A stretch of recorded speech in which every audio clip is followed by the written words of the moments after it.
I myself would be indeed happy to see our share our wealth program enacted into law.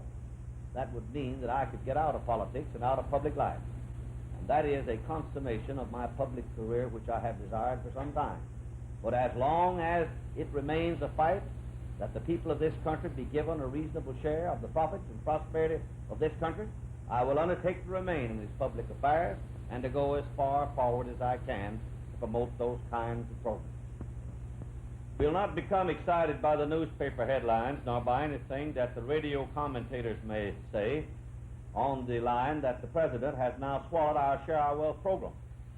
We'll sit right here and we'll go over to the Senate to help him whenever the time comes or in any other way that we can to enact legislation that guarantees a home and the comforts of home to everybody, or which limits the size of the big fortunes as a means of accomplishing the good things to the man and to the people at the bottom.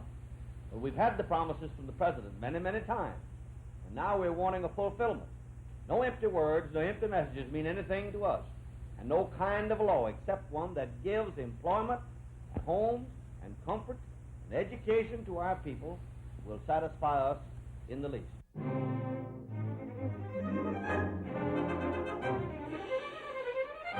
Huge machine gun bullets tipped with printer's ink to make their mark on airplane targets in important tests by Battery E of the 63rd Coast Artillery from Fort MacArthur.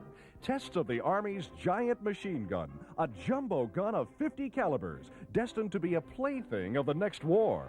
The newest and most effective threat to airplanes and to tanks. As fast as a small machine gun, too, 500 shots a minute. Each a projectile as big as your finger, many times the size of regular bullets. They spread a curtain of death for miles. Even in target practice, the giant gun amazes military experts.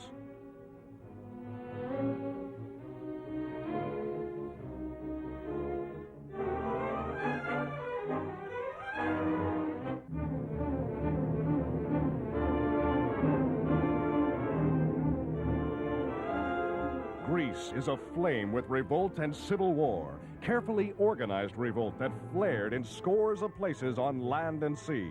Here at the Salamis Naval Base, rebels seized 5 warships. In Crete, they were joined by former Premier Venizelos, seen there with his wife.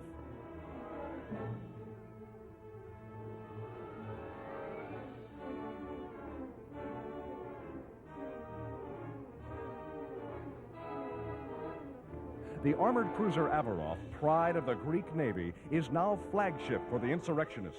Manned by officers and men who are ardent followers of Venizelos, the rebel fleet is playing hide-and-seek with the government war vessels.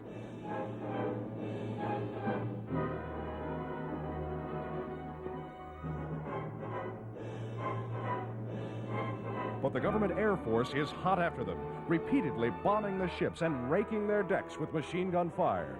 The revolt was sudden and threw Athens into a panic with heavy street fighting. Government forces mobilized rapidly and gained an upper hand in many places. But in Macedonia and Thrace, the civil war is still raging.